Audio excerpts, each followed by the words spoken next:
כן. בבקשה. אני אמצא אותך מדבר. לא. אוקיי. אני לא עושה איזשהו סרט. אז זה המעליות של הפלוס? מעלית של הפלוסים, מעלית של המינוסים. אוקיי. אוקיי.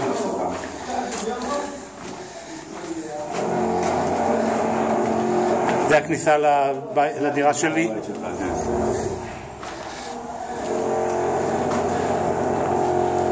זה המטבח. סלון. בדרך כלל בסטנדרט יש שירותי אורחים שהורדת אותו? כן, זה הורדתי. גם את החדר הזה. כן. אוקיי. בואו נעשה את המפה, נצטרך אותך איתי, בסדר? כן. אז חכה, אולי אני אעשה סיור אחד ואחרי זה נרד לפרטים. בסדר?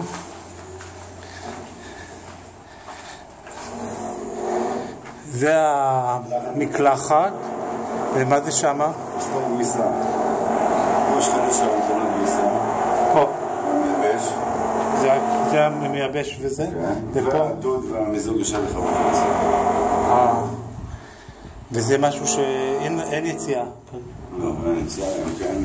אחרי שקיבלת את הדירה, אפשר לעשות יציאה? כן.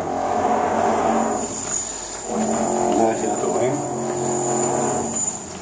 חדר שאין לנו את השירותים.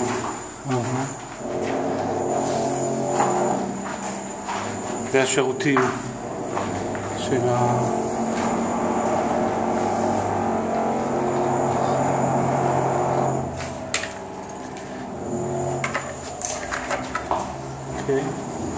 זה צריך להיות מונמך פה הרצפה, כי נעשה פרקט. זה רשום לך? כן. קראת את זה כאילו? כן. זה אנשים מדענים? רשום.